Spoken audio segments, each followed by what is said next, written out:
warahmatullahi wabarakatuh. Waalaikumsalam warahmatullahi wabarakatuh.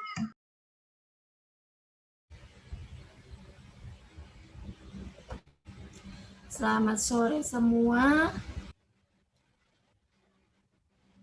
Selamat sore, Dokter. Boleh on cam dulu semua?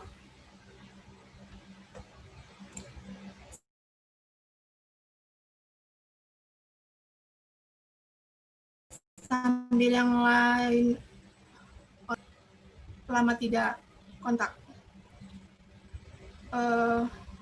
Raja ya. Raja mana? Hadir, Dok. Terima kasih. Apakah ada teman-teman yang ingin memberikan pertanyaannya dari yang umum, kemudian kita tuliskan? Jika ada,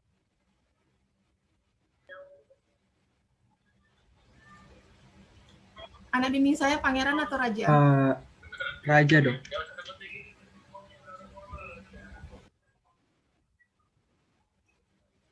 Mana orangnya? Hadir, Dok.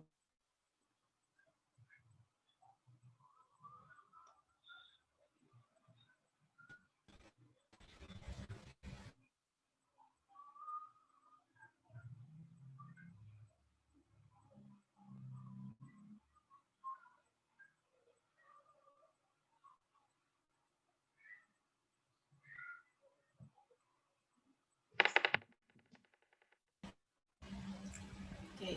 Siapa lagi?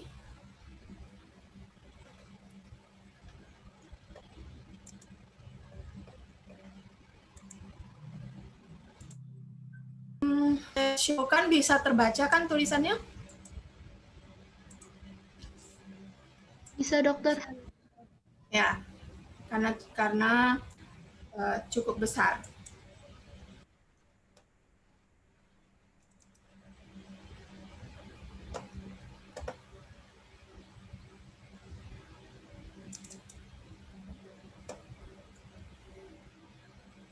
Jaringan saya sepertinya mati-mati, padahal pakai yang Kemendikbud nih. Ya, baik. Kita akan belajar bersama-sama tentang dasar. Karena dibilang dasar, ya berarti penguatan yang di DKK. Bukan yang regulasi, bukan yang difusi. Yang kuliah di blok 3 kan seperti itu ya. Sekarang karena tidak terlihat semuanya, saya ya beruntung yang belum ada di memori saya. Ya, baik. Kalau bicara tentang fisiologi respirasi akan dimulai dengan fungsi dari sistem respirasi itu sendiri. Semua sudah membahasnya panjang lebar di DKK maupun di pleno, apa saja fungsi sistem respirasi. Yang saya tampilkan antara lain, sistem respirasi berfungsi untuk pertukaran gas. Gas apa yang dimaksud? Semua sudah paham, oksigen dan karbon dioksida. Selain itu juga pengaturan homeostatik untuk keseimbangan asam dan basa. Asamnya dari mana, basanya dari mana, kalian yang lebih pintar, karena itu termasuk pembahasan kimia di SMA ya. Jadi asam itu pH berasal dari mana hasilnya. Kemudian basa juga terbentuk dari mana. Sudah dikuatkan juga dengan kuliah dari Dr. Hotin. Selain itu, selain fungsi yang terkait respirasi, juga ada fungsi yang lain. Misalnya, melindungi dari bahan-bahan patogen. Patogen itu berarti yang menimbulkan sakit. Sakit yang paling ringan, iritasi. Selain patogen-patogen yang lain, biasanya berupa benda asing. Jadi patogen itu tidak harus mikroorganisme, tetapi juga bisa benda asing. Ya. Asap rokok, semua itu kan bersifat mengiritasi. Kalau patogen ya bakteri, virus yang terhirup, yang bisa masuk lewat sistem respirasi. Jadi bisa dilindungi. Terus fungsi yang lain selain sistem respirasi juga vokalisasi atau produksi suara yang berkaitan dengan pita suara. Oke. Itu fungsi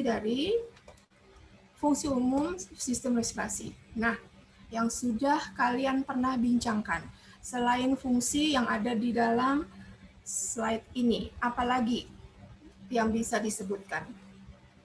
Apalagi yang bisa disebutkan? Fungsi sistem respirasi.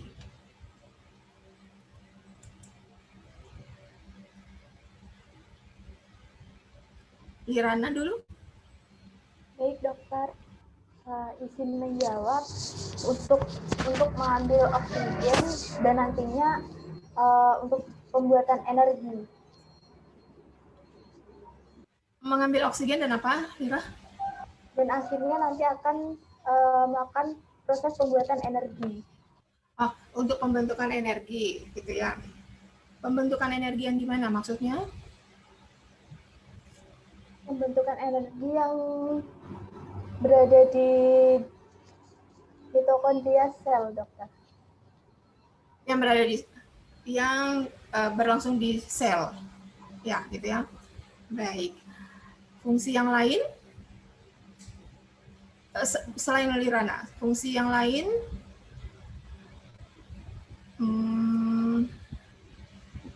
Nadia.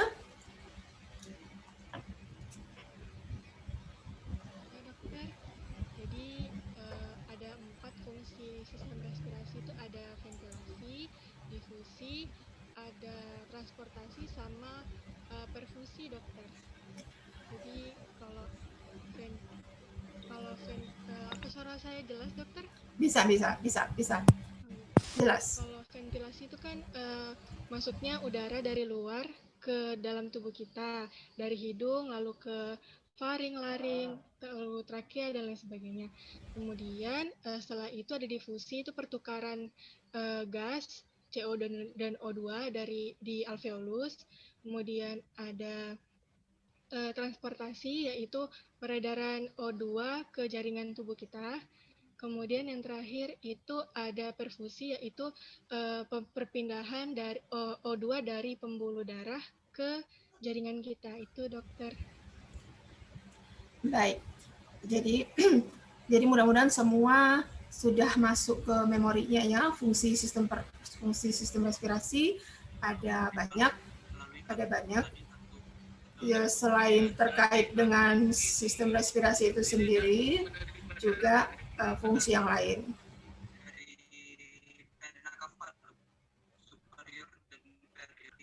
Kenapa suara saya berbalik ya? Tidak nyaman. Iya, jadi saya bisa mendengar suara saya sendiri berbalik.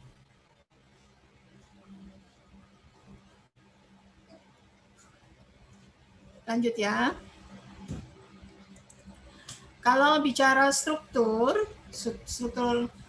saluran nafas, maka kita akan bicara komponen-komponen dalam sistem respirasi.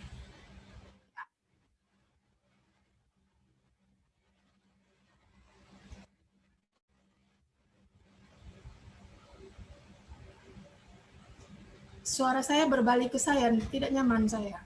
Kenapa ya?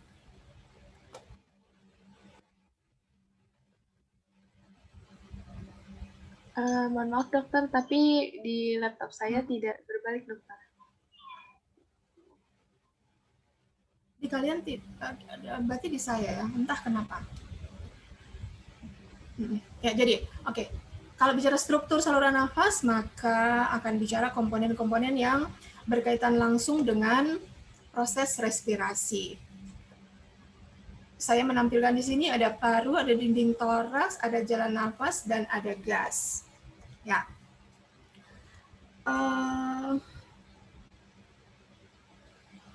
Nanda, boleh ceritakan yang dimaksud dengan 4 komponen dasar ini? Mohon maaf dokter, Nanda, ya. ya, di laptop saya tidak muncul dokter. Dokter.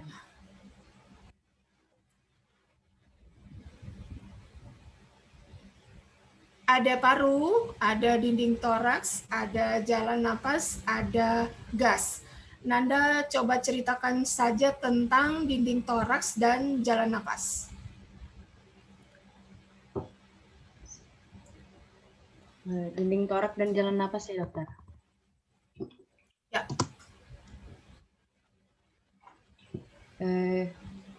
Jadi yang saya tahu dinding torak itu mengembang saat tempat di mana terletak paru-paru. Nah, paru-paru ini kan untuk bernafas, jadi dinding torak ini dia akan mengembang ketika ketika bernafas, ketika inspirasi, kan paru-paru itu mengembang sehingga dinding torak ini juga ikut terangkat karena ada kontraksi dari otot interkostalis supaya paru-paru ini dapat ruangan ketika mengembang. Nah, kemudian jalan napas ini, kemudian faring, laring, bronkus, bronkiolus, kemudian alveolus. Nanda, jalan nafas dimulai dari mana?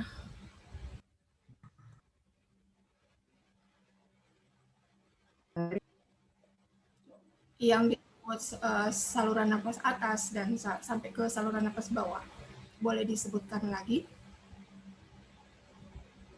Jadi dari mula-mula dari hidung, masuk melalui kafum nasi, kemudian dilanjutkan ke faring, kemudian laring, trakea, kemudian bronkus, bronkiolus, dan alveolus, dokter. Baik. Satria boleh lanjutkan yang 2 tentang paru dan gas yang berkaitan dengan struktur saluran napas. Satria. Ya, baik dokter.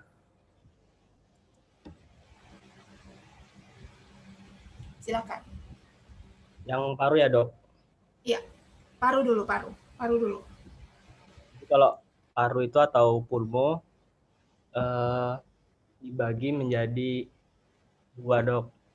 Ada 2 sisi, yaitu pulmo dextra dan sinistra. Kemudian yang pulmo dextra ini sedikit lebih besar dibandingkan yang sinistra karena ada mediastinum medium yang berisi jantung sehingga lebih menonjol. Kemudian untuk fungsi paru secara umum untuk memfasilitasi proses pertukaran oksigen dan juga karbon dioksida oleh saluran-saluran napas seperti bronkus, bronkiolus, dan alveolus yang berada di dalamnya. Terus juga untuk melaksanakan pengembangan dan pengemisan paru selama mekanisme pernapasan. Kemudian tadi memiliki 3 lobus, yaitu lobus superior, lobus medius, dan inferior. Terus itu dipisahkan oleh 2 fisura, yaitu fisura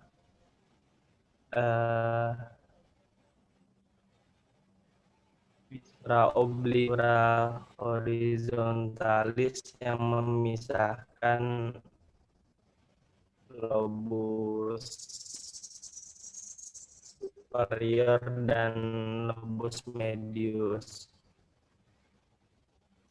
Baik, kalau sudah sampai ke visura dan ke dalamnya sudah anatomi. Tapi, halo, Satria. Mau istirahat.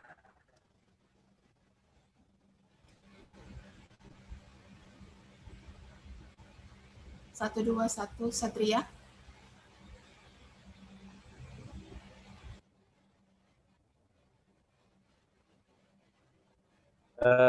Iya, halo.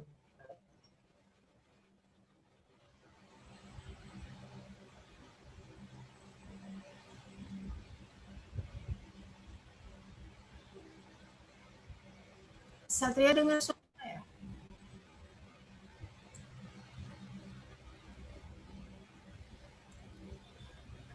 Yang lain bisa dengar suara saya?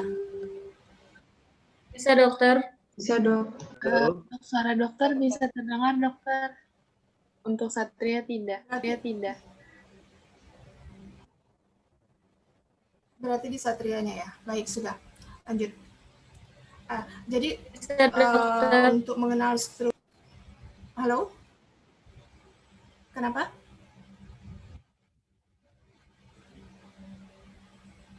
Ya. Jadi untuk mengenal struktur saluran nafas, mulai dari saluran nafas atas sampai saluran nafas bawah. Kemudian kalau menjelaskan paru itu sudah tahu paru kiri dan kanannya ada perbedaannya, apa yang perbedaan yang paling menonjol, ya. Kemudian komponen utama dalam sistem respirasi yang bersifat sebagai gas. Sudah ya. Nah, kalau kita bicara tentang respirasi internal dan respirasi eksternal. Respirasi eksternal itu yang bagaimana, yang internal itu yang bagaimana juga. Tadi sewaktu menjelaskan fungsi, salah satu temanmu sudah menjawab fungsi antara lain adalah mengangkut oksigen untuk pembentukan energi.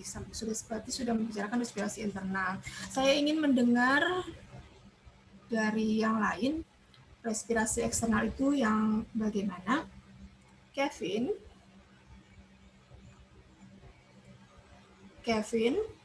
Ya, Dok. Ya, boleh dijelaskan respirasi eksternal itu yang bagaimana? Setahu saya respirasi internal itu pertukaran gas antara Eksternal, darah sirkulasi dengan eksternal. Ya. Oh ya, maaf, Dok. Respirasi eksternal.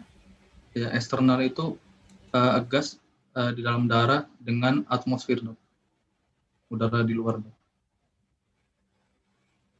Bagaimana mereka bisa bertukar?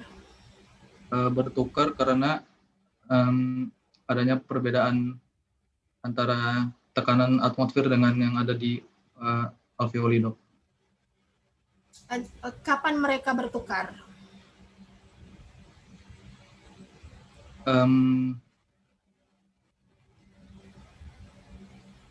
Ketika kita inspirasi, Dok. Bagaimana bisa bertukar? Bertukar karena adanya perbedaan tekanan, Dok. Ya, baik. Ya, terima kasih, Kevin. Yang prinsip-prinsip kalian harus tahu dulu, jadi jangan menghafal mati ya, tetapi dihafal sambil dipahami. Ya.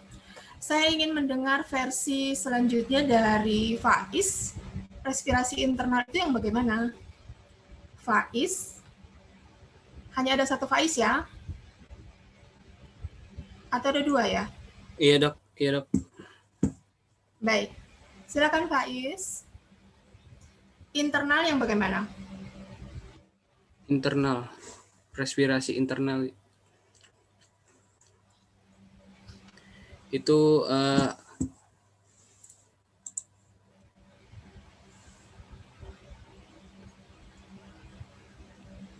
pertukaran oksigen antara kapiler dengan jaringan.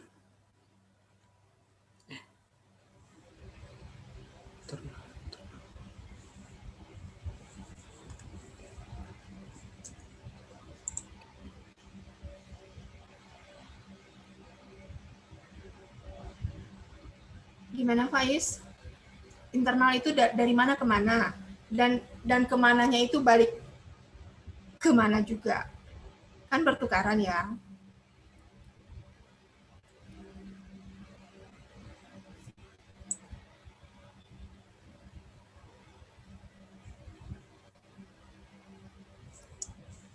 Dari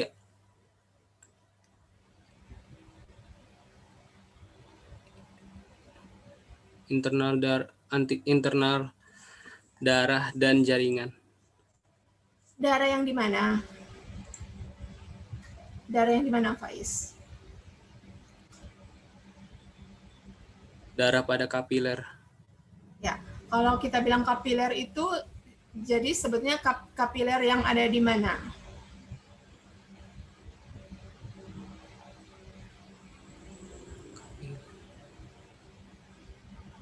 Kapiler paru.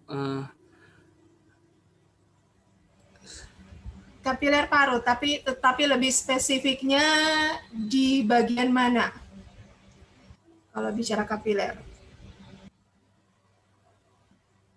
Alveoli. Alveoli. Baik, dari kapiler meninggalkan alveoli melalui kapiler menuju kemana tadi?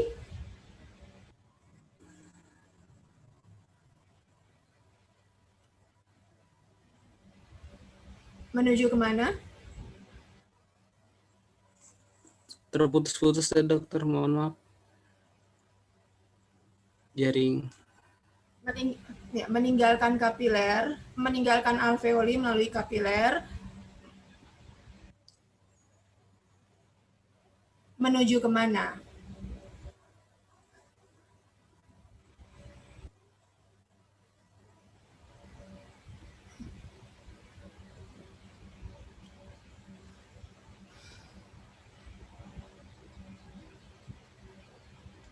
Tadi Menuju ke temanmu jaringan, sudah bilang. dokter. Menuju ke jaringan. Jaringan itu kan disusun oleh sel, ya. Jadi sebetulnya lebih spesifiknya menuju ke sel, karena pembentukan energi di sel, bukan di jaringan. Sudah? Baik, Faiz, terima kasih. Ya. Baik. Selanjutnya, ini tentang perjalanan pertukaran tadi.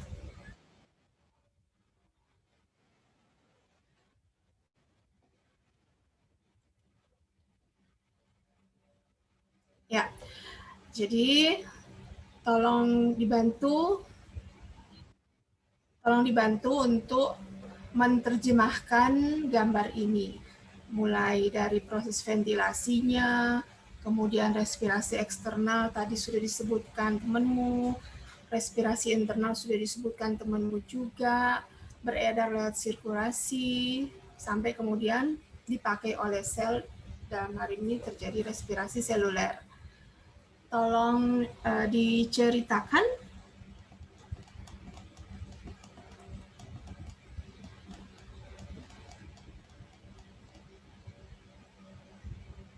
Hanif bisa bantu? Hanif? Baik, Dok. Apakah suara saya terdengar? Ya.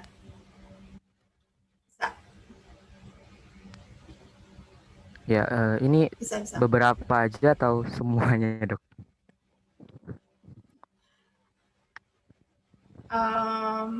Ventilasinya dan ekspirasi eksternalnya saja. Oh ya, oke. Sebelumnya terima kasih atas kesempatannya, Dok.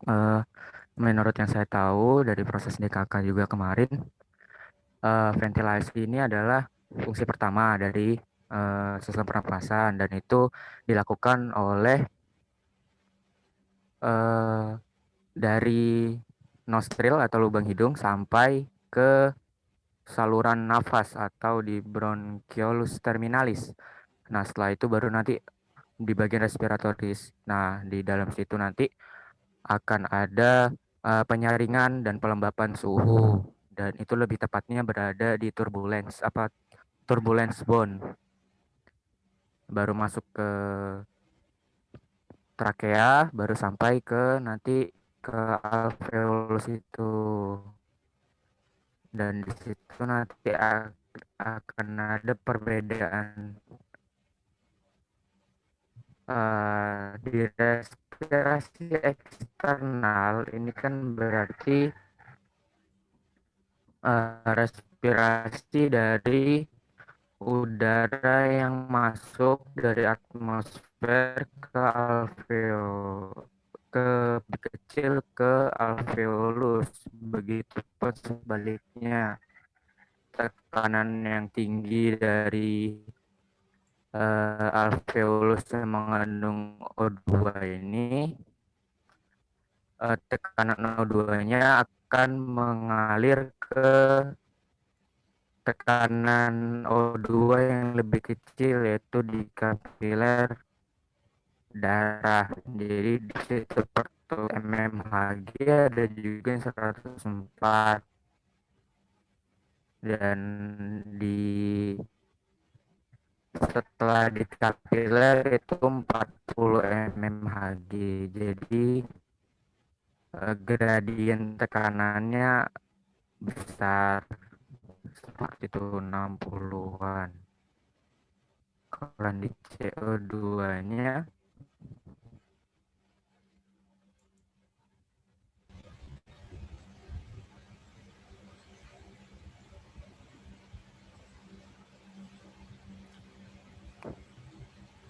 suara saya terdengar, Kak Dok?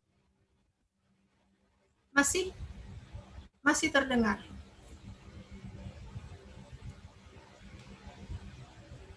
Memang agak berhenti-berhenti.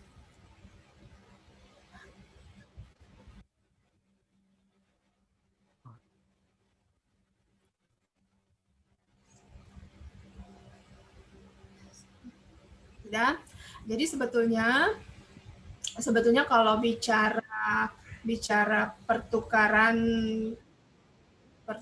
gas dalam proses respirasi, kalau kita bilang ventilasi berarti bernafas itu sendiri. Ventilasi itu adalah bernafas dan ada 3 tahap pertukarannya. Pertama, atmosfer dengan pulmo, kemudian pulmo dengan sirkulasi darah, lalu kemudian darah dengan sel. Oke?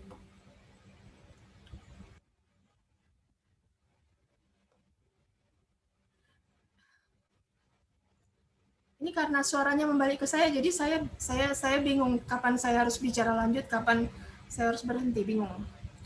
Ya, lanjut ya. Jadi, sistem respirasi adalah bernafas yang kita sebut ventilasi, lalu inspirasi yang bagaimana, ekspirasi yang bagaimana, lalu kemudian ada dibantu oleh struktur-struktur yang sudah kita sebut tadi dan proses-proses yang lain. Strukturnya antara lain rongga dada, kemudian volume paru, kemudian tekanan udara. Ya, sekarang saya ingin mendengar ada yang mengeluarkan apa yang sudah diketahuinya tentang ventilasi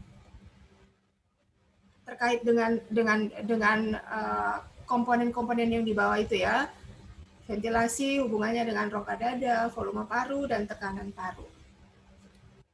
Oke.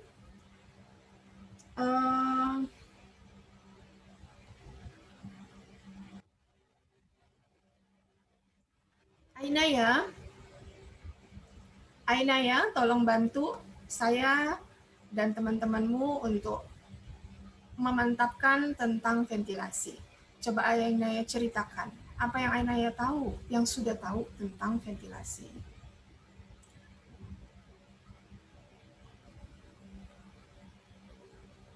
Ainaya? Hanya ada satu Ainaya ya? Ya baik dokter. Ventilasi paru yaitu masuk dan keluarnya udara antara atmosfer dan alveoli paru. Paru-paru itu dapat dikembang-kempiskan melalui 2 cara, Yang pertama itu gerakan naik turunnya diafragma untuk memperbesar atau memperkecil rongga toraks. Dan yang kedua itu mengangkat dan menekan tulang iga untuk memperbesar. Yang seperti itu, dokter. Terima kasih. Ainaya tidak bisa on cam.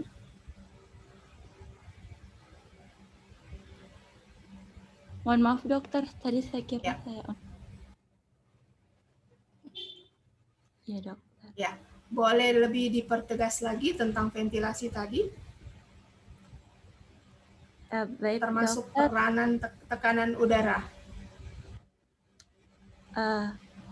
Ya. Rongga paru mengembang. Pada proses ventilasi itu, rongga paru mengembang, volume paru naik, dan tekanan menurun. Udara luar akan masuk ke paru-paru. Seperti itu, dokter. Sudah? Ya, dokter. Ya, baik. Terima kasih, Ainaya. Saya ingin mendengar versinya Andi. Andi, mana Andi? Dok, ada saya dok. Ada berapa Andi? Ada saya dan Iya. ada Andi Rafika dok. Yang laki-laki saja. Baik dok. Iya.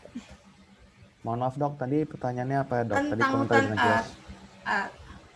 Ya, Andi ceritakan apa yang sudah diketahui tentang ventilasi, kaitannya dengan peran rongga dada, tekanan udara, dan hal ini, dan volume parunya. Baik dok, saya akan coba singkat saya dok. Kalau ventilasi itu merupakan proses di mana manusia itu menghirup udara dari lingkungan luar ke dalam tubuh manusia dok. Dan proses ventilasi itu udaranya masuk pertama melalui lubang hidung, lalu di dalam hidung udaranya akan dipanaskan, dibuat supaya suhunya sesuai dengan temperatur tubuh. Lalu juga akan diarahkan oleh turbinate bone, kalau tidak salah, supaya masuk ke dalam bagian dalamnya itu. Diarahkan ke trakea, gitulah. Setelah itu masuk ke saluran pernafasan, dan setelah itu masuk ke saluran pernafasan, masuk ke paru-paru. Hubungannya ventilasi dengan meningkatnya volume paru-paru itu karena saat kita sedang menghirup atau inspirasi, maka tekanan di dalam paru-paru itu akan berkurang sehingga volumenya akan meningkat. Dan sebaliknya, saat kita sedang menghembuskan udara, maka kita melakukan ekspirasi di mana volume di dalam paru-paru akan berkurang, namun tekanannya akan meningkat. Seperti itu, dok. Baik. Terima kasih, Andi. Panggilanmu Hafiz atau Andi? Ada yang manggil Andi, ada yang manggil Hafiz ya, dok. Ya, karena Andi itu banyak ya. Ya. Baik, terima kasih Andi. Teman-temanmu sudah berpendapat tentang ventilasi paru ya. Jadi ventilasi itu adalah bernapas tadi itu sendiri, artinya kalau kita bicara ventilasi maka kita akan bicara tentang tekanan di dalam paru dan volume parunya itu sendiri. Hukum-hukum yang berlaku di dalamnya juga sudah dari sejak SMA sudah tahu ya, udara mengalir dari mana ke mana terkait tekanannya, dan sekarang di bangku kuliah dipertegas lagi ketika membicarakan tentang proses bernapas. Udah ya? Ya. Sekarang inspirasi, kenapa dibilang proses aktif? Kemudian tolong menjelaskan gambar yang ada. Gambar yang ada pastinya menunjukkan bagaimana kita melaksanakan inspirasi itu.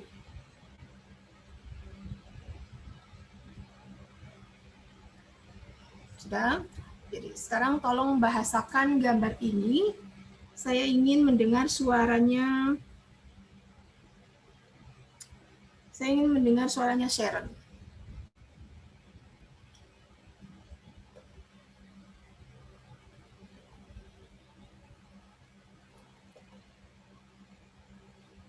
Sharon ada? Permisi dokter, apa suara saya terdengar? Permisi dok, apa suara saya terdengar Ya, dok? terdengar tetapi Sharon masih off cam.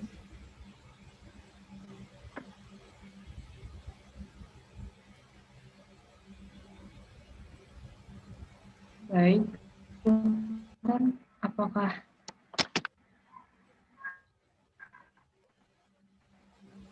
Ya, sudah. Nah, jadi Sharon Baik, terjemahkan jadi gambar ini. kalau- Dalam hal ini proses inspirasi. Kenapa dia disebut proses aktif? baik, jadi seingat saya dok, kalau inspirasi itu kenapa dia bisa disebut sebagai aktif, karena otot-otot itu berkontraksi sehingga udara dari atmosfer luar itu bisa masuk ke dalam paru-paru. Jadi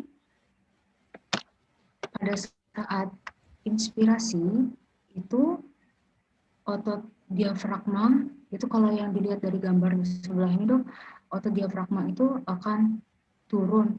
Dia itu menarik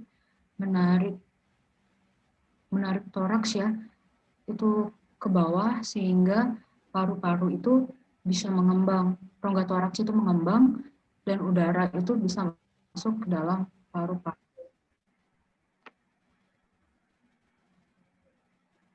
Apakah suara saya terdengar jelas dok? Karena saya tidak bisa melihat slide yang teman-teman yang lain, gelap semua.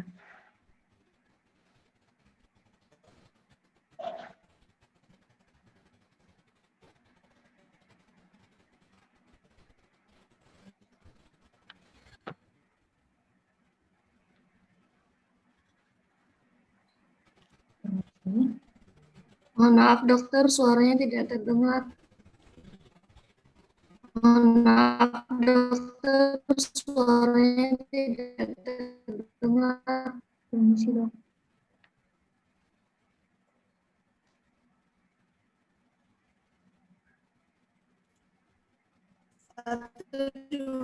Satu, dua, tidak terdengar. Permisi dokter. Suaranya putus-putus dok. Putus dok.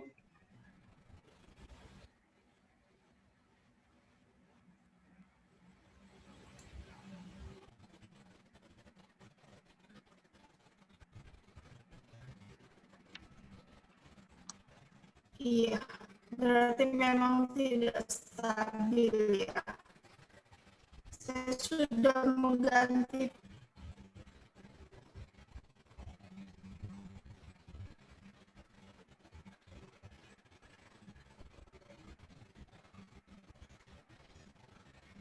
Satu, dua, satu.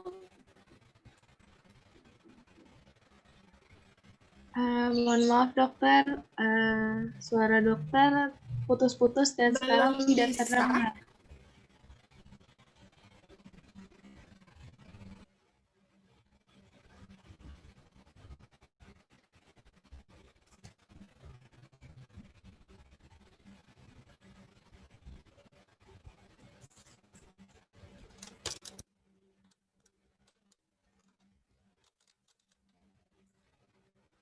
Satu, dua, satu. Belum bisa ya?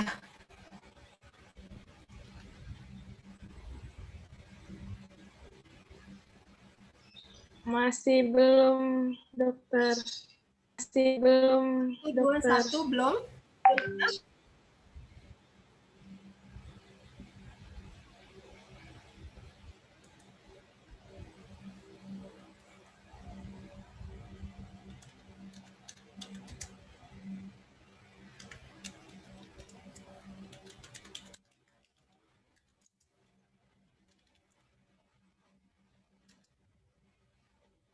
Tes. Satu, dua.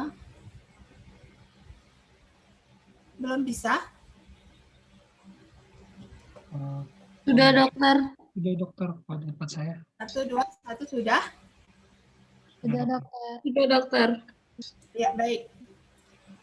Kita lanjut ya. Sharon tadi saya ingin mempertegas lagi, kenapa ketika ketika proses inspirasi terjadi, diafragma yang tadinya melengkung ke atas karena memang dia posisi normalnya adalah berbentuk kubah, ketika inspirasi dia menjadi mendatar. Tadi kenapa, Sharon? Karena supaya udara itu dari atmosfer itu bisa masuk ke dalam paru-paru, dokter. Jadi otot diafragma itu tadi akan semacam bawah supaya rongga toraks itu membesar dan paru-paru itu bisa mengisi udara. Seperti itu, dokter. Ya, baik.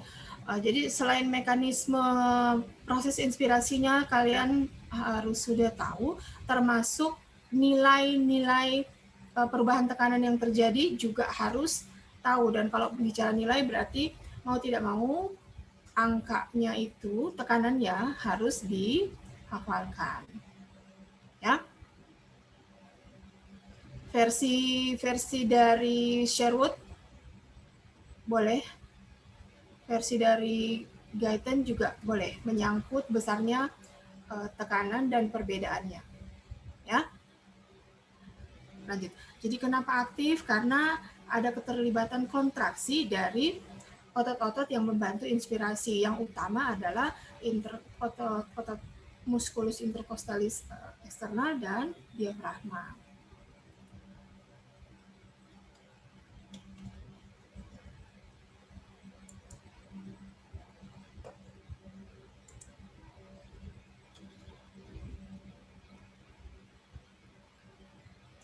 Sekarang sebaliknya, ekspirasi disebut proses yang pasif. Ekspirasi disebut proses yang pasif. Saya ingin mendengar Pangeran deh. Saya ingin mendengarkan Pangeran menjelaskan kenapa ekspirasi itu pasif. Mohon dijelaskan prosesnya. Apakah suara saya terdengar? Ya, terdengar. Ya, ekspirasi ini disebut proses pasif karena dari paru sendiri itu alveolus itu mempunyai sifat recoil elastik, yaitu sifat kembali ke jaringan yang semula. Jadi ketika paru-paru itu mengembang, saat tekanan terjadi gradien tekanan antara atmosfer dengan paru-paru, itu merupakan proses aktif karena terjadi karena harus ada perbedaan gradien tekanan. Sementara kalau proses pasif ini disebutkan karena parunya sendiri yang mempunyai daya lenting atau elastik kembali ke posisinya yang semula gitu. Mungkin seperti itu, Dok. Daya apa, Pangeran? Raja? Recoil Daya elastik. apa? Dok. Daya lenting. Daya lenting dan tegang. Apakah ya daya lenting ini dipengaruhi oleh apa? Jaringan fibrosanya, Dok. Ada apa? Ada apa sehingga dia bisa memiliki recoil? Karena di alveolus ada jaringan ikatnya, Dok. Jaringan fibros. Jaringan lebih spesifiknya apa? Serat elastin, Dok. Serat elastin. Jadi ingat ya, kemarin waktu kuliah hubungan antar sel sudah dijelaskan ya. Nah, sekarang menerapkan di ilmunya ya. Jadi ada jaringan ikat, dalam hal ini elastin. Sudah? Tapi kalau bicara ekspirasi juga harus sudah bisa memahami tekanannya tadi. Ketika inspirasi, tekanannya baik atmosfer, tekanan intratorakal, intrapulmoner, maupun ketika respirasi, tekanannya bagaimana, itu harus sudah dipahami. Ya. Sekarang menjelaskannya secara lengkap. Inspirasi dan ekspirasi, atau kita kenal juga dengan inhalasi dan ekshalasi. Tolong dibantu melihat gambar ini, jadi semua prosesnya termasuk peran-peran otot dan peran rongga paru di dalamnya. peran rongga toraks maksud saya. Tolong diceritakan. Sahli. Hadir dokter. Ya. Hadir dokter. Inspirasi dan ekspirasi yang kita kenal juga inhalasi dan ekshalasi. Berdasarkan gambar ini, tolong dibantu menerjemahkan gambar ini. Silakan Sahli. Baik dokter, apakah saya menjelaskan dua-duanya atau hanya inspirasinya saya dokter? Dua-duanya. Dua-duanya. Tadi secara masing-masing teman-temanmu sudah. Sekarang Sahli dua-duanya. Mohon maaf dokter apabila salah. Ini menurut pemahaman saya. Jadi kalau untuk proses inspirasi itu kan awalnya volume dan kapasitas di paru itu meningkat sehingga menyebabkan tekanan intrapulmonal menurun dan menyebabkan dada mengembang. Kemudian inspirasi kan udara dihirup. Nah, terjadi proses inspirasi. Sedangkan untuk proses ekspresinya itu volume dan kapasitas paru menurun, terus tekanan intrapulmonal itu meningkat, kemudian dada mengempis dan terjadilah proses ekspresi. Terus yang mempengaruhi proses inspirasi itu sendiri ada yang namanya musculus diaphragma dan musculus intercostalis. Sedangkan untuk ekspirasi itu dipengaruhi itu dengan musculus sterno. Untuk ekspresi maksimal itu dipengaruhi oleh intercostalis interna dan musculus sternocleidomastoidoid itu dokter. Sternocleido apa? Sternocleidomastoid dokter. Sternocleidomastoideus. Ya, mungkin itu saja dokter yang saya ketahui. Ya. Ini ABCD kalau dikeluarkan di ujian bagus sekali. Ya. Jadi kenapa aktif? Karena ada keterlibatan otot di sana. Kontraksi. Kenapa pasif? Karena ada daya lenting paru di situ. Jadi mau tidak mau semua otot yang berperan harus dihafal. Apalagi pelajaran anatomi memang mau tidak mau dihafal. Nah, pada saat inspirasi normal sudah dibilang aktif, apalagi ketika kita exercise. Ya. Exercise berarti kontraksinya secara sadar kita lebih ada usaha yang lebih dari normal saat exercise. Tapi nanti kontraksi otot pada saat kita exercise, pada saat kita latihan, nanti kita lebih bincangkan di blok 6 nanti ya. Di sini kita bicara yang normal-normal saja dulu. Ya. Jadi otot-otot yang berperan ketika inspirasi maupun ekspirasi sudah tahu, tetapi selain itu ketika ekspirasi kuat, selain kontraksi yang lebih kuat di otot-otot yang tadi berperan di rongga dada, juga ternyata dibantu oleh dari abdomen. Otot-otot apa itu nanti dihafalkan ya. Dari rongga abdomen. Sekarang kita bicara alveoli. Pastinya juga sudah banyak tahu, banyak kenal tentang alveoli.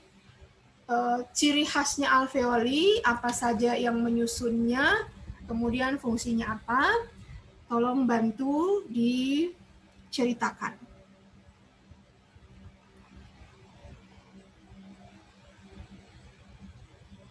Sonia? Sonia mana?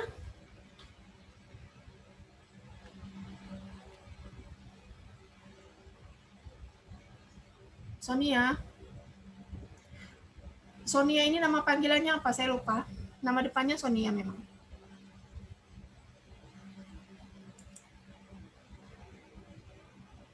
Indah, Dok. Sonia mana? 1212. Sonia mana? Maaf dok, sepertinya Sonia sedang gangguan jaringan.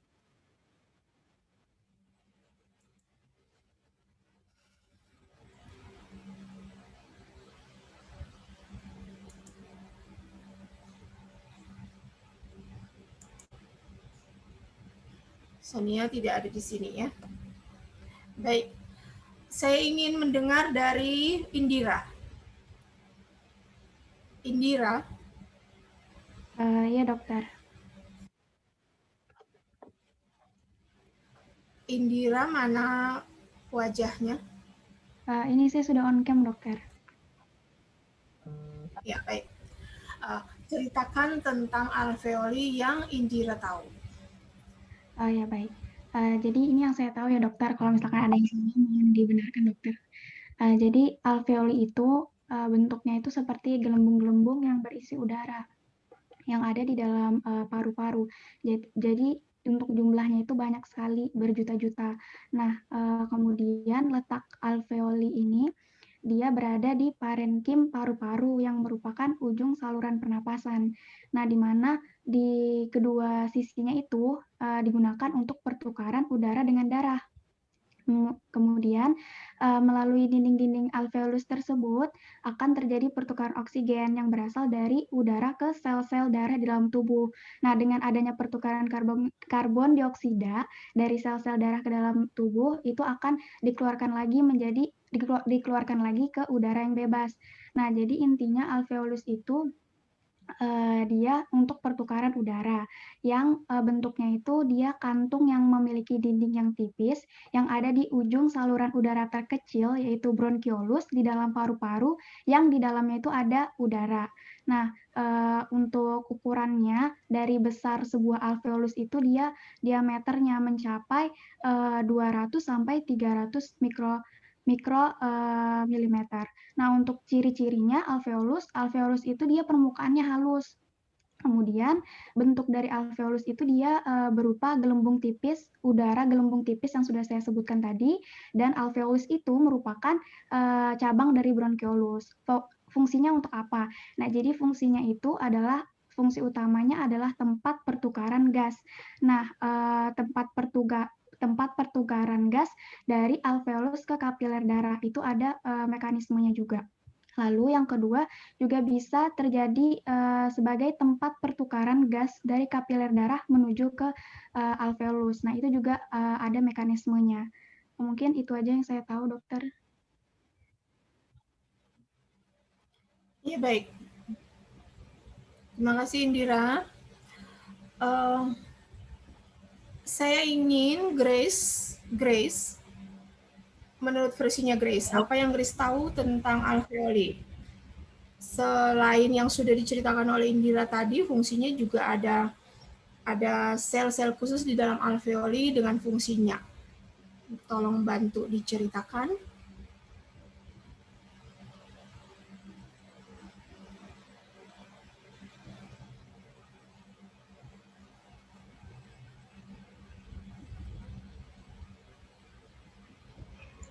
Baik dok, bisa dengar? Bisa dok. Jadi alveoli itu sekumpulan gelembung-gelembung pada percabangan paru-paru itu di situ terjadi difusi gas, oksigen dan karbon dioksida. Nah, jadi dari alveoli nanti oksigen akan dibawa oleh darah ke seluruh bagian tubuh, ke seluruh sel di jaringan tubuh. Kemudian dari seluruh sel jaringan tubuh nanti diperfusi kembali masuk lagi ke paru-paru. Kemudian di alveoli di situ karbon dioksida dikeluarkan ke luar paru-paru menuju atmosfer, seperti itu, dokter. Iya. Baik, itu dari versinya Grace. Kenneth mana? Iya, dokter. Kenneth? Ya, dokter. Ya, baik. Saya Kenneth, kembali di menjawab. alveoli itu ada sel-sel khusus. Halo? Ya, dokter. Sel-sel khusus dengan fungsinya. Boleh tolong dijelaskan? Secara struktur, alveoli mempunyai sel khusus dengan fungsinya juga. Boleh diceritakan? Ada sel makrofag, dokter.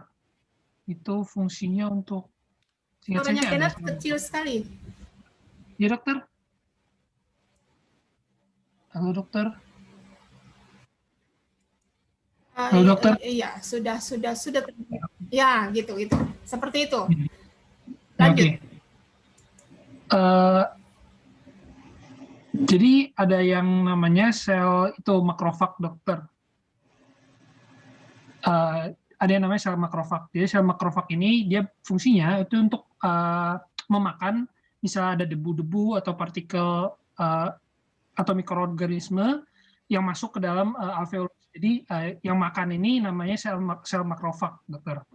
Terus juga selain itu makrofag juga terlibat dalam untuk imunitas juga sebagai antigen. Seingat saya sih gitu, dokter. Itu makrofag.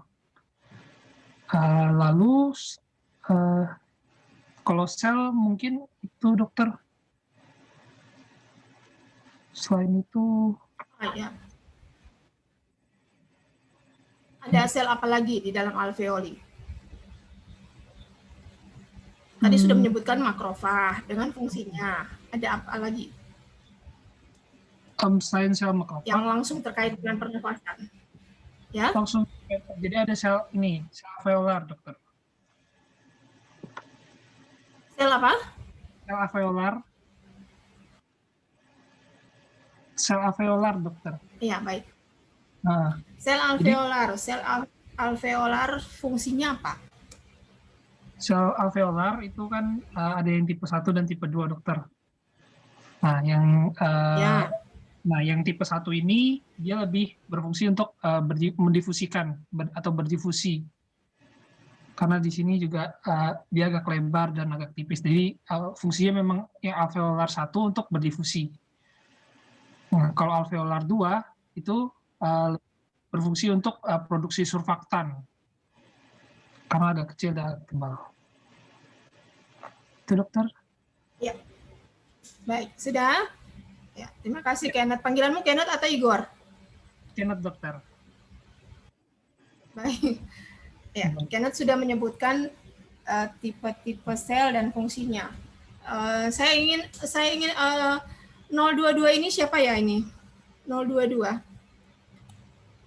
Iya, dokter 022 hadir. Panggilannya siapa ini?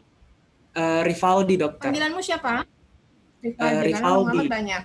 Rivaldi, ya baik. Rivaldi, tolong dijelaskan lagi fungsi sel-sel khusus yang ada di dalam alveoli dan fungsinya. Jadi mengulang ya, dok, ya, secara keseluruhan. Iya, boleh. Ya, jadi yang saya tahu pertama itu, dok, ada sel makrofag.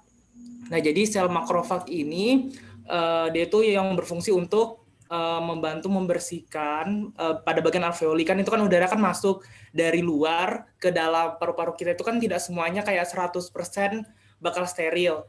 Jadi bakal disaring di hidung, kemudian dilanjutkan bagian lain. Nah, dari penyaringan-penyaringan di atas itu pun belum tentu udara itu akan bersih semua. Nah, jadi makrofag nanti yang membantu untuk membersihkan. Nah, kemudian ada selain itu ada sel tipe 1 dan sel tipe 2. Kalau sel tipe 1 ini sifatnya yaitu epitel squamous sederhana. Nah, di mana sel epitel ini berfungsi untuk sebagai tempat atau situs pertukaran gasnya, dokter. Jadi seperti itu. Nah, selain si sel tipe 1 ini juga ada sel alveolar tipe 2, di mana sel ini kalau tidak salah itu dia itu untuk kayak sel tipe 2 itu yang sekresi cairan gitu, dokter, sekresi Iya, seperti itu dokter, dia untuk mensekresi Tadi cairan teman-teman sudah untuk menyampaikan. defensif. Tadi ya cairan surfaktan dokter kalau yang dikatakannya Kena tadi sebelumnya. Ya baik, mungkin itu saja Surfaktan, dokter. ya. Ya. Mungkin itu saja dokter dari saya. Terima Baiklah. kasih banyak. Ya, terima kasih Ray. Ya, jadi fungsi alveoli tadi terutama adalah tadi ya sebagai tempat akhir dari pertukaran atmosfer sampai ke situ, lalu kemudian untuk pertukaran CO2-nya juga dari kapiler ke sel balik lagi ke alveoli melalui kapiler. Kemudian ada fungsi-fungsi khusus di dalam alveoli, terutama tadi ya, sel tipe 2, sel tipe 1 kan untuk difusinya sudah. Sel tipe 2-nya untuk produksi surfaktan, lalu kemudian ada sel khusus juga yang berfungsi untuk imunitas, makrofag dalam hal ini. Kalau dia di luar jaringan kita sebut dia monosit, tapi kalau sudah di dalam jaringan dia akan berfungsi sebagai fagosit, maka kita sebut makrofag. Di dalam alveoli maka kita sebut makrofag alveoli, ya. Bukan antigen ya. Nah, terkait tentang fungsi khusus makrofag ini sebagai fagosit nanti kita bicara di blok 3 sekarang, tetapi di modul 4. Ya. Baik.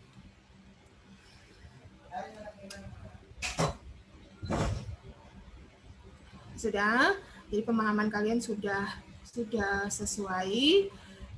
Kalau melihat gambar ini sudah bisa membayangkan kapiler itu ada di mana. Terus kenapa yang tadinya oksigen itu yang ada di alveoli, kenapa bisa berpindah ke jaringan melalui alveoli, caranya melalui kapiler, caranya bagaimana? Sudah tadi ya, dengan adanya gambar ini lebih bisa membayangkan bagaimana bisa terjadi. Jadi kalau kita menyamakan dengan batang pohon, maka mulai dari saluran napas yang besar dari trachea, kemudian sampai ke alveolinya, batang pohon yang terbalik. Ya, batang pohon yang terbalik. Jadi daun-daunnya itu alveolinya. Di daun-daun itu ada rangka tulang-tulang daunnya, maka bisa kita umpamakan sebagai kapiler. Udah ya, lanjut.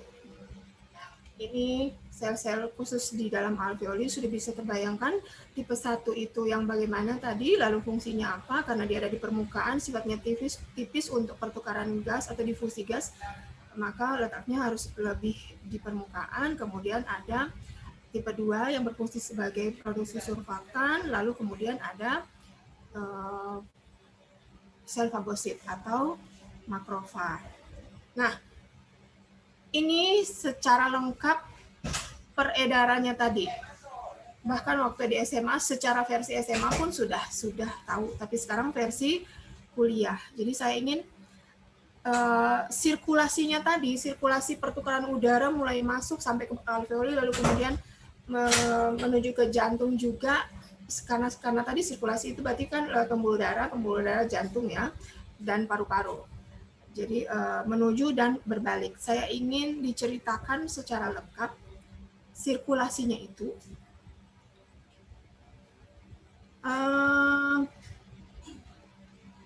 Ini Anin deh.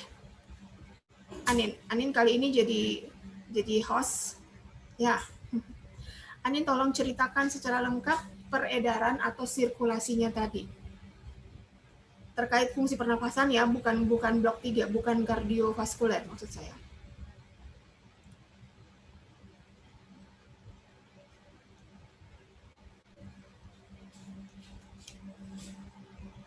Suara Anin tidak terdengar ya? Saya saja kah? Saya juga tidak mendengarnya, dokter. Coba ulang, Anin.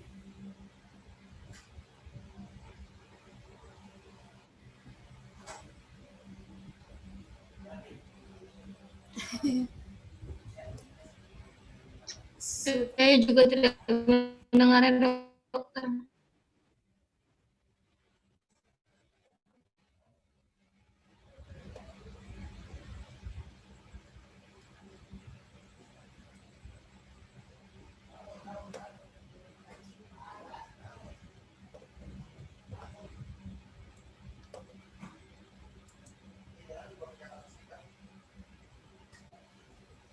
Belum? Belum terdengar?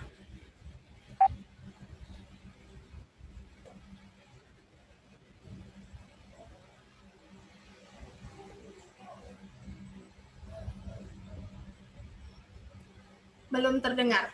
Baik. Orang Jakarta rupanya lagi bermasalah. Kalau gitu yang lain saja. Kalau gitu yang lain saja ya. Mudah-mudahan bukan orang Jakarta yang saya sebut namanya ini. Nabila. Nabila. Nabila. Iya dokter, apakah suara saya sudah terdengar dokter? Iya, Nabila tapi belum on cam. Ya sebentar ya dokter. Ya dokter, sudah dokter. Ya sudah. Bisa diceritakan secara lengkap sirkulasi tadi, sirkulasi pertukaran O2 dan CO2 terkait sistem pernafasan ya. Ini yang sesuai gambar yang ini. versi tekanan ya dokter. Baik dokter. Jadi kalau misalnya menurut saya, yang saya pahami sesuai dengan tekanan juga. Jadi tekanan O2-nya itu dokter alveolus itu tetap relatif tinggi dan tekanan tekanan alveolus tetap relatif lebih tinggi karena sebagian dari udara alveolus itu ditukar dengan udara atmosfer baru dalam sekali bernapas. Nah, sehingga waktu itu kan masuk tuh. Waktu masuk nanti yang O2-nya itu lebih banyak ketimbang CO2-nya. Nanti habis kemudian itu masuk ke darah vena sistemik yang masuk ke paru relatif rendah O2-nya tuh rendah dan kemudian CO2-nya itu tinggi karena telah menyerahkan si oksigennya itu dan menyerap CO2 di tingkat kapiler sistemik. Kemudian hal ini yang juga menyebabkan tekanan parsial antara udara alveolus dan juga darah kapiler paru yang memicu difusi pasif O2 ke dalam darah dan karbon dioksida keluar darah sampai tekan parsial darah dan alveolus setara. Kemudian karena itu meninggalkan mohon maaf dokter, saya tetap melanjutkan jika memang ada suara saya sedikit tidak jaringan saya sedikit juga.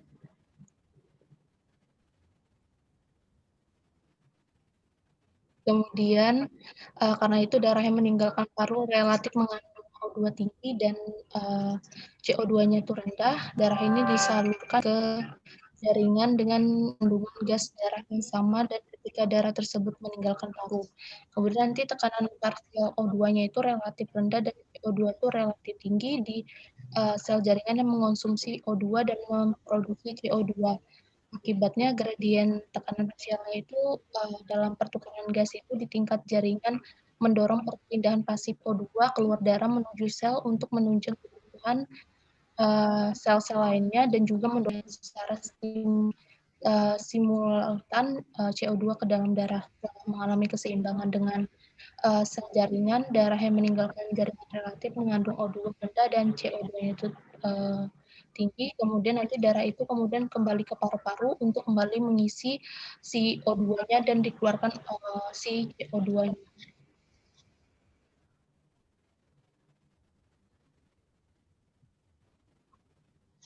Bukan di Jakarta ya? Permisi dokter, kayaknya suara saya tadi, tapi saya sudah jelasin. Di mana?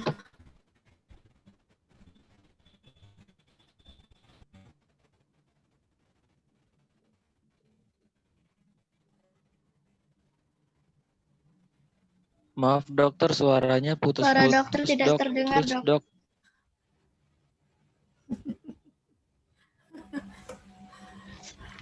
Berarti parah nih, jaringannya parah nih berarti. Di tempat saya juga termasuk, karena tempat saya memang di bawah, dikelilingi bukit.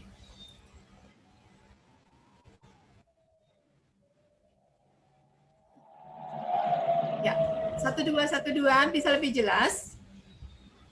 Jelas, Dok. Bisa? Iya. Tergantung angin kayaknya nih. Iya. Jadi kalau lihat gambar ini, ketika kalian menjelaskan sirkulasinya, peredaran O2 dan CO2 itu berarti kan kapiler itu tidak hanya ada di alveoli. Alveoli itu sel, tetapi juga jaringan itu kan terdiri dari sel. Jadi pertukarannya itu setelah dibawa oleh pembuluh darah, maka paling ujungnya adalah kapiler di semua tempat, sehingga bisa bertukar. Jadi tempat pertukaran itu selalu di kapiler. Jadi urut-urutannya arteri besar, kemudian arteri, ada yang bilang arteri sedang, arteri kecil, lalu arteriol, lalu kemudian kapiler. Jadi kapiler itu di sel pun pertukarannya akan melalui kapilernya. Ya. Sudah?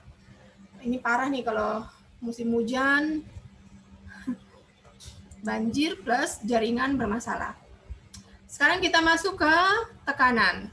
Tekanan ini kalau saya menuliskan tugas baca, jadi baca dan pelajari. Ketika DKK pun sudah beberapa kelompok membicarakannya. Saya ingin mendengar sekilas tentang ilmu tekanan yang ada di dalam sistem respirasi ini. Saya ingin mendengar sekilas apa yang sudah dipahami selama 1 minggu kemarin tentang tekanan yang berperan dalam proses respirasi. Danang mana? Iya, dokter. Apakah suara saya terdengar? Danang bukan di Jakarta? Bukan, saya di Bali, dokter, di Denpasar. Ya, sip. Bali insya Allah tidak terganggu. Ponakan saya juga di Bali. Ya, dokter. Baik, Danang boleh ceritakan apa yang sudah diketahui tentang tekanan-tekanan yang berperan dalam proses respirasi. Baik, dokter. Tekanan di dalam respirasi itu ada 3 sebenarnya. Tapi kemudian nanti itu ketika di dalam paru-paru ini, namun nanti ada perpindahan tekanan itu yang berbeda lagi dalam ranahnya di darah gitu, di darah dan lainnya. Namun di sini yang saya tahu pertama adalah tekanan alveolar, yaitu tekanan yang ada di alveoli gitu. Nah, tekanan di alveoli itu akan sama dengan tekanan di paru-paru karena alveoli itu yang sebagai terakhir dan itu membentuk paru-paru tersebut. Jadi tekanannya itu akan sama dengan paru-paru dan itu akan menyesuaikan gitu kan, menyesuaikan dengan tekanan yang masuk gitu. Tekanan yang masuk karena untuk pernafasan sendiri itu kan perlu adanya perbedaan tekanan sehingga orang itu bisa bernafas. Nah, itu. Nah, kemudian ada tekanan intrapulmoner. Tekanan intrapulmoner itu tekanan yang ada di dalam tekanan yang ada di dalam paru-paru yang terbentuk oleh tekanan tadi yang alveoli tadi itu. Namun tekanan intrapulmoner ini akan membentuk ke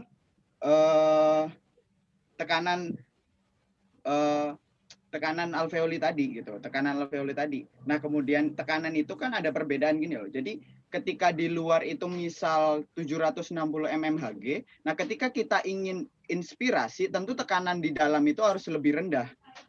Karena volumenya naik gitu kan, Jadi tekanannya akan lebih rendah sehingga ada udara masuk ke paru-paru. Kemudian ada yang tekanan terakhir adalah tekanan intrapleura gitu. Tekanan intrapleura ini tekanan yang terjadi di antara paru-paru dan rongga dada. Jadi kayak ada pembatasnya yaitu pleura. Nah, ini tekanan yang ada di pleura tersebut. Tekanan pleura itu sifatnya konstan tetap. Tapi ketika dia paru-paru ini misal paru-paru mengembang semengembang-ngembangnya tentu pleura akan tertekan sehingga ketika volumenya turun volumenya turun maka tekanannya akan naik gitu. Tekanannya akan naik. Jadi tekanan intrapleura itu istilahnya kayak memberikan sinyal ke otak gitu. Jadi kayak ada saraf-sarafnya di situ.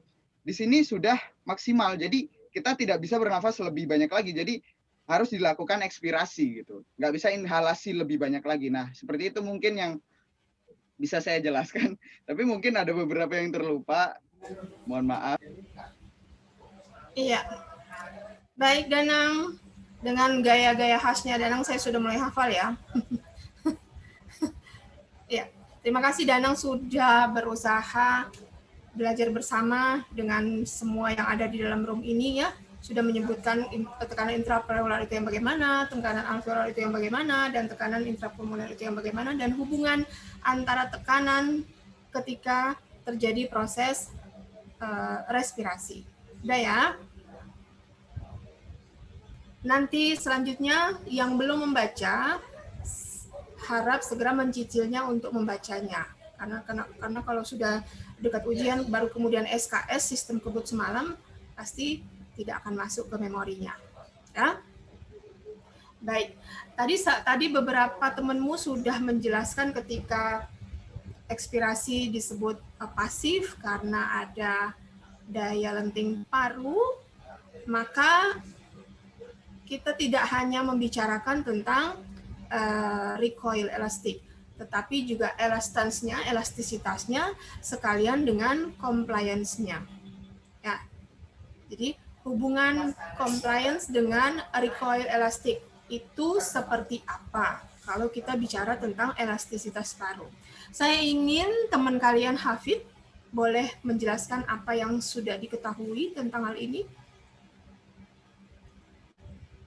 Hafid hampir ngantuk karena kena angin pantai terus dari tadi. Iya dok. Elastisitas paru ya. Ini saya jelaskan berdasarkan yang masih ada di memori saya ya dok. Jadi yang pertama kalau Ya, elastisitas paru, yang pertama itu kan di PPTN ada elasticity atau kemampuan untuk kembali ke keadaan semula. Tadi ada disebutin juga sama si Raja. Itu jadi paru itu punya sifat recoil gitu ya, atau kemampuan untuk kembali ke keadaan semula setelah dia berkontraksi. Habis itu yang kedua ini emfisema, serat elastin pada jaringan paru rusak. Emfisema ini kalau emfisema saya mohon maaf saya lupa dok. Kalau emfisema lalu saya tidak minta saya tidak minta Hafid menjelaskan emfisema. Saya ingin Hafid menceritakan elastisitas paru itu, elastisitas paru jadi yang fisiologis ya, berarti menyangkut meregang dan kembali ke keadaan semula, compliance dan recoil, itu saja yang diceritakan. Kalau elastisitas itu ada dua. Yang pertama itu disebabkan sama jaringan, terus yang kedua itu sama tegangan permukaan paru. Kalau elastisitas yang disebabkan karena jaringan itu, dia membantu paru untuk membantu saluran udara terbuka agar cenderung berkurang. Terus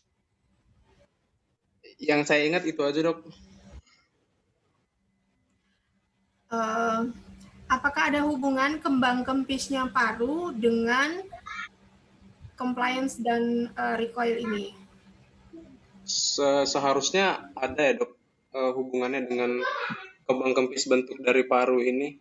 Kayak daya elastis recoil itu kan tadi untuk kembali ke bentuk semula gitu kan. Jadi kalau dia setelah berkontraksi, setelah dia mengembang, terus pada saat dia mengempis, dia akan kembali ke bentuk semulanya, nggak kempis-kempis banget. Terus kalau compliance itu kemudahan jaringan yang di paru ini untuk dikembangkan pada saat proses inspirasi. Yang saya ingat seperti itu, dokter. Ya, baik. Sudah. Jadi untuk semuanya ya, semuanya.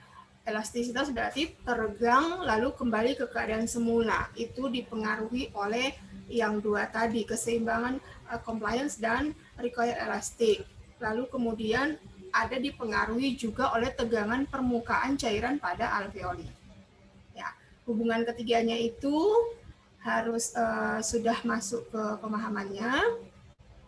Ya, jadi kenapa harus dipahami di fisiologisnya, karena nanti di blok-blok yang lebih tinggi nanti ada penyakit-penyakit yang sangat berkaitan dengan kemampuan paru ini untuk kembang kempis terkait compliance dan recoil. Jadi misalnya pada keadaan emfisema, serat elastinnya yang banyak yang rusak. Tadi serat elastin itu fungsinya apa kan sudah tahu ya, terkait kembang kempisnya itu. Kemudian karena compliance-nya meningkat, mudah tegang tetapi sulit kembali ke keadaan semula. Ya, itu hal-hal yang patologis. Cuman untuk memberikan pemahaman saja bahwa yang faalinya harus dipahami dulu, baru kemudian nanti suatu saat waktunya kalian untuk bicarakan hal-hal yang patologis terkait fungsi paru ini. Ya, sudah? Ya. Di sini penjelasannya termasuk nanti kira-kira nanti contoh-contoh penyakitnya apa saja yang terkait dengan daya recoil dan compliance. Sudah? Tadi surfaktan, temanmu sudah berusaha menjelaskan bahwa itu dihasilkan oleh sel tipe 2 di dalam alveoli paru. Kemudian fungsinya juga untuk apa? Jadi surfaktan ini ada komposisinya, tolong dibaca karena itu menyangkut substansi kimia. Kemudian dia sangat berhubungan dengan proses tadi, meregang dan tergang dan kembali ke keadaan semula dari paru-paru yang dipengaruhi juga oleh tegangan pada permukaan alveolus. Dan adanya surfaktan ini, dia akan membantu untuk menurunkan tegangan pada cairan yang melapisi permukaan alveolus, sehingga karena dia diproduksi pada minggu tertentu ketika masa embrionik, maka aplikasinya nanti biasanya pada bayi-bayi yang lahir secara prematur. Jadi fungsi alveolinya belum sempurna, apalagi surfaktannya juga produksinya belum sempurna, tapi karena dia sudah waktunya lahir, dia akan mengalami kesulitan dalam sistem respirasinya. Jadi nanti surfaktan itu harus dipahami terkait dengan tegangan permukaan alveolus, terkait dengan fungsi inspirasi dan ekspirasi. Udah? Karena dia menurunkan tegangan permukaan, jadi kalau dia belum bekerja dengan sempurna, maka paru-paru mudah kolaps. Sulit untuk teregang, dan sulit untuk kembali ke bentuk semula. Ya? Jadi tadi hal-hal yang penting yang harus segera dimasukkan ke memori untuk dipanggil ketika ketika ujian. Ya, ketika ujian, tidak slide-slide ini untuk memandu supaya belajarnya tidak terlalu kemana-mana. Ya, kemudian untuk memantapkan hal-hal yang sudah dibahas di dalam BKK 1-2 dan kemudian pleno. Ya, jadi kalau ada yang menghindari membaca tekanan misalnya karena tidak paham, ya jangan dihindari, tetapi ajak temanmu untuk berdiskusi supaya ada semangat untuk mencari tahu, ada semangat untuk belajar sehingga nanti di saat ujian tidak mengalami kesulitan. Ya, kami tidak akan menanyakan hal-hal yang patologis karena belum diberi sangunya. Cuma menampilkan di sini hal-hal yang patologis supaya kalian nanti ada gairah untuk membaca, mempelajari hal-hal yang fisiologis, karena nantinya ketika sudah di blok-blok yang lebih atas akan langsung diaplikasikan ke penyakit-penyakit ilmu-ilmu dasar ini. Ya, oke. menurun lagi memang gangguan jaringan rupanya. Ini kesulitan kita di lapangan. Saya kira sudah selesai. Presensinya jangan lupa diisi ya. Anin boleh enggak merekap atau tidak boleh? Tidak bisa ya. Merekap yang sudah diisi lewat Google Form presensinya, kemudian merekap lalu serahkan ke saya. Anin belum on kan, belum unmute. Tes. Iya, terdengar. Alhamdulillah ya Allah. Maaf dokter, saya panik, kira saya laptop saya yang rusak. Jadi gini dok, untuk rekapan kayaknya sepertinya sama Pak Udi dokter. Iya. Ya baik. Nanti saya tanya ke Pak Udi ya. Hafid, tugasmu juga melaporkan ke saya yang kemarin presensinya. Baik dok. Jadi kalau tidak mengisi di waktu itu saya anggap tidak ada ya. Ya. Oke. Sudah, nanti saya kirim. Saya harus kirim ke siapa bahan materi-materi saya? Boleh nanti ke Anin dokter, Anin share ke grup. Ke Anin saja semuanya? Iya dokter. Nah, yang 3 materinya. Ya, Hafid ya. Putus-putus dan saya tidak nyaman, suara saya berbalik ke saya. Jadi ketika saya bicara yang baru, masih terdengar suara saya yang sudah berlalu, tidak nyaman. Entah kenapa ya. Ya, baik ya. Aulia ketawa-ketawa ini. Sekali lagi ya, nanti kalau ada kuliah lagi yang pasang-pasang foto yang menakutkan, termasuk yang me-WhatsApp ke saya, terus pakai profil foto yang agak mengganggu, mohon diganti ya. Mohon diganti. Sudah? Saya akhiri boleh? Baik, Dok. Dan mata juga kena computer vision syndrome karena terus-terusan menatap screen ya. Mudah-mudahan kalian tidak mengalaminya ya. Ya sudah ya. Saya akhiri kuliahnya. Kalau tadi tidak sempat on cam dan sudah difoto, ya tolong beritahu ke saya kenapa begitu. Ya. Ya, mohon maaf apabila ada yang kurang berkenan. Selamat istirahat, boleh istirahat dulu sebelum melanjutkan belajarnya lagi. Ya. Assalamualaikum warahmatullahi wabarakatuh.